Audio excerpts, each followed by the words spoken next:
हरिओम, मैं प्रिया टेम्बे और अभी हम ये सेकेंड वीडियो आपके लिए लेकर आए हैं अकॉर्डिंग टू सिम्टम्स कि क्या क्या आपके सिम्टम्स है, उसके अकॉर्डिंग आपने आयुर्वेदिक चीज़ें क्या लेनी है, उसके साथ साथ में यौगिक चीज़ें क्या ऐड कर सकते हैं आप। तो सबसे पहला जो सिम्टम्स हम देखते हैं कोविड पॉजिटिव पेशेंट्स के कि उन्हें खांसी की प्रॉब्लम होती है। तो खांसी की प्रॉब्लम होती है तब उसमें हम यौगिक प्रैक्टिसेस क्या कर सकते हैं। तो यौगिक प्रैक्टिस में जैसे कि हमने पहले वीडियो में कपालभाति सिंह क्रिया करवाई, तो आप उसी से देखकर कपालभाति का अभ्यास करिए, सिंह क्रिया का अभ्यास करिए। उसके साथ साथ आयुर्वेदिक चीज़ों में आप अदरक और शहद का जूस बनाइए और वो पिए। उससे खांसी की प्रॉब्लम लगभग 90-80% तक ठीक हो जाएंगी। तो जैसे कि हमारा सेकंड सिम्टम्स दिख रहा है हमें कि फीवर बहुत ज़्यादा चढ़ता है। इसमें आपका सुबह भी फीवर चढ़ जाता है, फिर शाम तक उतर जाता है, फिर अगेन दूसरे दिन फिर से फीवर चढ़ जाता है। तो ये सारी चीज़ें जब हो रही तो आपसे मानती हूँ कि उस समय में वीकनेस बहुत ज़्यादा होती है हमारे शरीर में, लेकिन आप बेड पे बैठकर ही थोड़ा सा बॉडी मूवमेंट कर लीजिए, थोड़े जॉइंट्स हिला लीजिए और ब्रीदिंग एक्सरसाइज कीजिए सारे, तो आपका फीवर काफ़ी मात्रा में निकल जाएगा, क्योंकि सारी जो हीट है वो बाहर निकल जाएगी। हीट बाहर निकल गई तो फीवर जल्दी उतर जाएगा।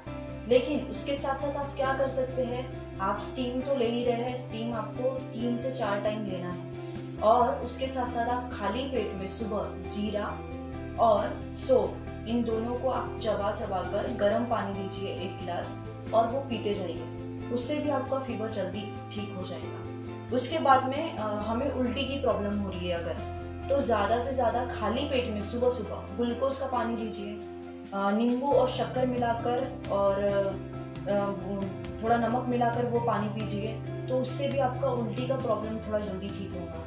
और उसके साथ साथ में ये सारा यौगिक प्रोटोकॉल जो है, जो फर्स्ट पार्ट में बनाया है हमने, वो आप फॉलो कीजिए। उसके बाद में अगर आपको कफ की प्रॉब्लम हो रही है, बहुत ज़्यादा कफ जम जा रहा है और खांसी हो रही है, तो कफ के लिए कपालभाति जो बताया है वो सबसे बेस्ट बताया है। तो आप कपालभाति करिए, उससे आपका कफ काफ़ी मात्रा में कम होगा। आप सिंह क्रिया करिए, उससे भी आपका कफ कम होगा।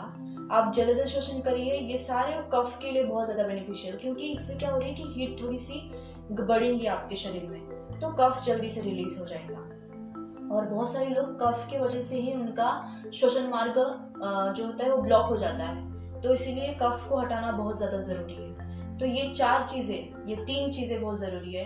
ये चारों श्वसन ब्रीदिंग एक्सरसाइज इंपॉर्टेंट है, आप चारों का प्रैक्टिस करिए, तो उससे आपका कफ कम हो जाएगा। उसके साथ साथ में आप भाप लीजिए, मतलब स्टीम का प्रैक्टिस करिए। आप ज़्यादा से ज़्यादा स्टीमिंग करिए, तो उससे भी आपका कफ, आपको ये सारी चीज़ें पता ही है जहाँ तक। और काढ़ा आप बनाना जानते हैं, बहुत सारे प्रकार से काढ़ा बनता है, तो काढ़ा पीजिए। काढ़े से, स्टीम से और ये 4 प्रकार की ब्रीदिंग एक्सरसाइज से कफ खत्म होगा, खांसी खत्म होगी। तो इस प्रकार से अब स्वाद नहीं आता है, बहुत सारे लोगों का टेस्ट चले जाता है, तो क्या कर सकते हैं, एक चाटन आयुर्वेद में क्रिया होती है। चाटन में क्या होता है, 2 प्रकार के चाटन बताए हैं। एक आपको मिश्री शक्कर जो होती है उसे आप हाथ में लीजिए, उसे आप पूरा पीस लीजिए, उसका पाउडर बनाइए। उस मिश्री को आप जीभ में ऐसे रखकर चाटिए, तो उससे क्या होगा, आपका जीभ का सलाइवा सीक्रेट होगा, जिससे कि आपका टेस्ट का जो प्रॉब्लम है वो खत्म होगी। दूसरा, आप अदरक को पकड़िए, थोड़ा सा उसे क्रश कर लीजिए और शहद आपके हाथ में रखिए, शहद को आपकी जीभ में चाटिए अदरक से, तो उससे भी आपका टेस्ट चले जाना, ये सारी प्रॉब्लम खत्म होगी। तो और एक सिम्टम्स देखा जाता है इसमें, वो है स्मेल का चले जाना। तब क्या करना है, तो तब आपको नस्य शुद्धि क्रिया करनी है। ये आयुर्वेद की एक बहुत ज़्यादा फेमस क्रिया है। इसमें क्या होता है कि ये 2 तरह से काम करती है। एक जो स्मेल के चले जाने से बेनिफिशियल होती है, दूसरी कि आपके श्वसन मार्ग को शुद्ध करती है, मतलब क्लीन करती है। तो वो कैसे, तो आपको नाक में अकॉर्डिंग टू इन्वायरमेंट, अगर बहुत ज़्यादा हीट का प्रॉब्लम है तो आप जो है खोबरे का तेल, मतलब नारियल का तेल नाक में डालिए। अगर ज़्यादा हीट का प्रॉब्लम नहीं है, थोड़ा मोड़ा है, या फिर वायरस का बहुत ज़्यादा तकलीफ हो रहा है नाक में या गले में, तो आप सरसों का तेल डालिए। तो सरसों का तेल दोनों नाक में सोने से पहले रात को 2-2 बूंद डाल दीजिए। उससे आपका स्मेल का प्रॉब्लम जो है वो खत्म हो जाएगा। उसके साथ साथ आपके श्वसन मार्गों की शुद्धि हो जाएगी। ठीक है। और सिम्टम्स इसमें है वो है ऑक्सीजन की कमी हो जाती है हमारी बॉडी में, जिसके वजह से बहुत सारे लोगों की जान गई है। तो ऑक्सीजन की कमी क्यों हो जा रही है? एक तो आप पहले उस इन्वायरमेंट में नहीं है, मतलब आप ऐसी जगह में है जहाँ पर आपको ऑक्सीजन ठीक से नहीं मिल पाता है। हमारे सिटी एरिया में ये बहुत ज़्यादा देखा जाता है। तो आप थोड़ा सा वॉकिंग वगैरह करिए, ये सारी चीज़ें आपके रूटीन में डालिए। उसके साथ साथ में ये सारा जो ब्रीदिंग एक्सरसाइज है, पहले जो बताई है वहाँ से, पहली जो बताई अनुलोम विलोम, डीप ब्रीदिंग, फिर दोनों प्राणायाम और ये 4 ब्रीदिंग एक्सरसाइज, ये सारा आप करिए। उससे आपका ऑक्सीजन लेवल बढ़ेगा और बढ़ने के साथ साथ में आप जल्दी से जल्दी इस बीमारी से रिलीफ होगा। तो ऑक्सीजन लेवल को बढ़ाने के लिए ये बहुत ज़्यादा ज़रूरी है। ठीक है। तो ये आप करिए उस जो पार्ट 1 में हमने बताया उस प्रोटोकॉल से लेकर। अब सबसे इम्पॉर्टेंट चीज़ क्या होती है, ऑक्सीजन अगर कम हो जाता है हमारे शरीर में तो हमें ढीलापन, मतलब बहुत ज़्यादा वीकनेस महसूस होती है बॉडी में, आपका बॉडी ढीला हो जाता है। तो तब आप क्या करेंगे? क्यों ढीला होता है? उसके 4 रीज़न हैं। एक तो आपका हीमोग्लोबिन कम हो जाता है, दूसरा आपका बॉडी में ऑक्सीजन लेवल कम हो जाता है, तीसरा आपका ब्लड सर्कुलेशन अच्छी तरह से नहीं हो पाता, चौथा आपके बॉडी में ग्लूकोज की कमी हो जाती है, या फिर जो हमारा जो है बहुत सारी चीज़ें, हमारे प्रोटीन्स की कमी हो जाना, ग्लूकोज की कमी हो जाना। तो आप क्या करेंगे? ये 4 बातों को आपको ध्यान में रखना है। यही आपके ऑक्सीजन लेवल को कम करते हैं, आपकी बॉडी में वीकनेस लाते हैं। तो आपको ऑक्सीजन को मेंटेन रखना है, ग्लूकोज को, विटामिन्स को मेंटेन रखना है। सेकेंड, थर्ड, आपको ब्लड सर्कुलेशन अपना अच्छी तरह से होता रहे, उसके लिए फिजिकल एक्टिविटीज करते रहनी है। और उसके साथ साथ में हीमोग्लोबिन को भी मेंटेन रखना है, क्योंकि हीमोग्लोबिन से बहुत जल्दी वीकनेस आती है बॉडी में। तो हीमोग्लोबिन कम है तब क्या करना? हीमोग्लोबिन कम है तो हम सिंगाड़े का जो आटा होता है वो लेके आइए आप घर में, उसको घी से भूंज लीजिए।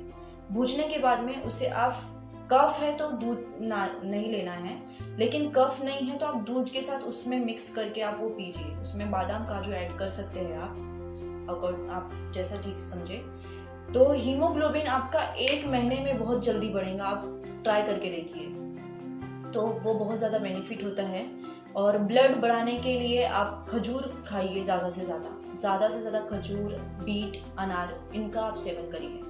तो ये आपका हीमोग्लोबिन, उसके साथ साथ में आपके बॉडी में ब्लड बनाने के लिए ये 2 चीज़ें बहुत ज़्यादा इम्पॉर्टेंट है। अब नेक्स्ट, आपका ब्लड सर्कुलेशन के लिए मैंने आपको बताया कि आपको बीट खाना है, आपको खजूर खाने हैं। उसके साथ साथ में ब्लड सर्कुलेशन पूरी बॉडी में मेंटेन रहे, ब्लड प्यूरिफिकेशंस की अगर प्रोसेस अच्छे से हो रही है तो कोई डिजीज़ आपको छू नहीं सकती। तो उसके लिए क्या करना है? आपको पूरे फिजिकल एक्टिविटीज़ करना है। आपको रनिंग करना है, आप रनिंग कर सकते हैं। रनिंग नहीं करना है, आप सूर्य नमस्कार करिए। सूर्य नमस्कार नहीं करना है, कुछ बॉडी एक्सरसाइज करिए, लेकिन फिजिकल एक्टिविटीज़ रखिए, जिससे कि आपका पैरों की उंगलियों से लेके तो आपके हेड तक ये पूरे पार्ट्स को आप मूवमेंट करिए, ताकि आपका ब्लड सर्कुलेशन हो जाए। लास्ट पॉइंट जो है, ग्लूकोज की कमी हो जाती है। तो तब आप ग्लूकोज पाउडर लीजिए, दिन में 3 से 4 बार ग्लूकोज पाउडर लीजिए। उसके साथ साथ आप पानी ज़्यादा पीजिए और विटामिन्स ऐड कीजिए अपने फूड में। तो फूड में विटामिन्स ऐड करने के लिए आपको शायद अलग से बताना ना पड़े, आप ऐसी चीज़ें लीजिए जैसे गाजर, ककड़ी, सारे सैलेड लीजिए, स्प्राउट्स लीजिए। ये सारा विटामिन से रिलेटेड आप फूड्स करिए, खाइए। तो इससे क्या होगा कि ये चारों चीज़ें मेंटेन अगर हो गई तो आपकी सारी वीकनेस खत्म हो जाएंगी। उसके साथ साथ में ये सारे योगिक प्रैक्टिसेस, और उसके साथ साथ में ये हमारा जो आयुर्वेदिक जो हम दवाइयाँ ले सकते हैं, या फिर जो हमारा घर के हम चीज़ों से हम कुछ चीज़ें अपनी ऐड करके बना सकते हैं। तो ये सारी चीज़ें आपको करनी है। तो इस प्रकार से ये सारा अकॉर्डिंग टू सिम्टम्स हमें क्या क्या चीज़ें करनी है, इसके ऊपर ये पूरा बताया गया है। तो यहाँ पर हम रुकते हैं। आई होप कि आपको हमारा वीडियो पसंद आया हो। ज़्यादा से ज़्यादा लोगों को इसे शेयर कीजिए, ताकि उनके लिए भी ये हेल्पफुल हो सके। धन्यवाद।